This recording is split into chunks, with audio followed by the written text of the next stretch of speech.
Yeah, and now let's move on to estate tax planning. As you all know, on estate, the limit is 30 million if you are married filing jointly, and for single, the limit is 15 million. If your estate is above that, you have to pay estate tax. But you can still avoid the tax. You can create, these are the common trust structure. You can create trust. You can transfer some of your asset to this trust. This will shrink your estate. You are not going to pay more tax on your estate. There are two types of trust: revocable and irrevocable trust. If you see the irrevocable trust are, there is a one life insurance trust in which whatever life insurance proceeds that you are receiving, it will be excluded from your estate. In charitable remainder trust, if you transfer any asset to this trust, you will get charitable deduction, as well as you are going to receive regular income every month from this trust. There is one more, qualified personal residence trust. You can transfer your home to this trust. You still retain the right to stay over there, and after your death, this whatever property is there, it will be automatically transferred to your legal heirs. So what's the concept here? So if I tell you the limit is 15 million and you own a pharmacy which is growing in value, you know right now it's worth 5 million, but in 30 years, by the time I pass away, it's going to be 50 million and I have to pay the estate taxes. So when the asset value is low enough, you transfer it into a trust. So only this value, 5 million in this example, will count towards your limit. The asset can keep growing in the trust, but I gave up when it was 5 million. So if it becomes 50 million, it's not coming out of my trust. From my estate, from my limit, only 5 million came out only because I gave it away. But then the system got creative. There are two different types of trust at a high level. Revocable, that you can revoke. So I changed my mind. I gave it up, but I want it back. You can revoke it. Revocable trust. Irrevocable, you gave it away, you cannot change it anymore. So if you take a step back, irrevocable trust, which you gave away, you cannot take it back. The asset on the irrevocable trust are protected from any lawsuit. Nobody can come within those assets because they are just not your asset anymore. Revocable trust, you can take it back, you can cancel it.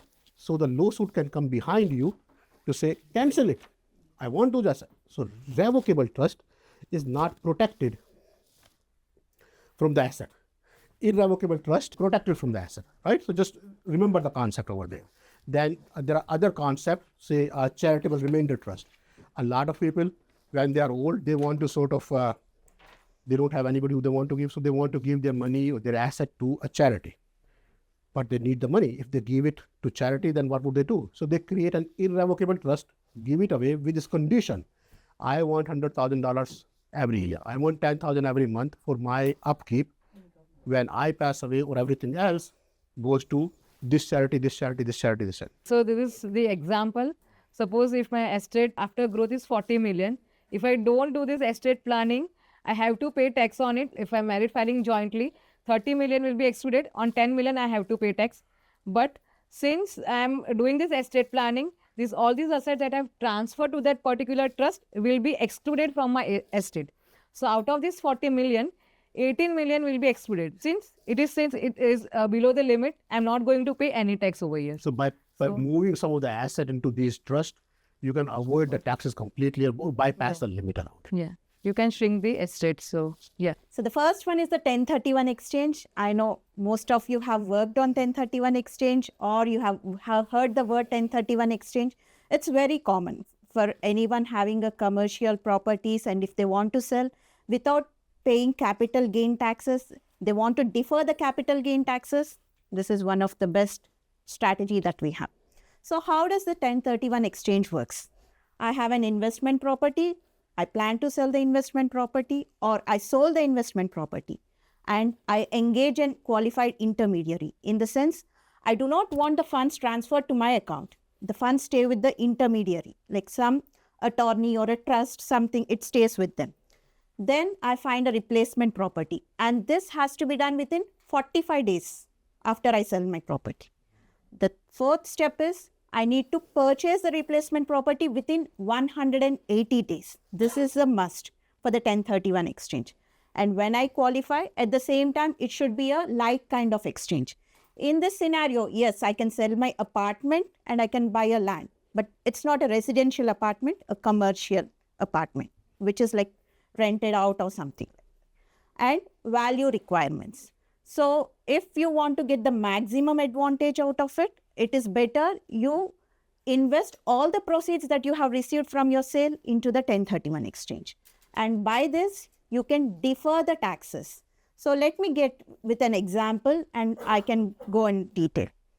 I sold my apartment for 300,000. The cost basis that I had was 130,000. So today my capital gain is 170,000. I need to pay taxes on 170,000, but I do not want to pay any taxes.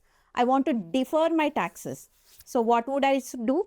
I would find an intermediary. I place my amount of 300,000 with him. I find a place within 45 days, close the property within 180 days, and the property is valued at 500,000. So I'm not going to pay any taxes. I'm going to defer the taxes.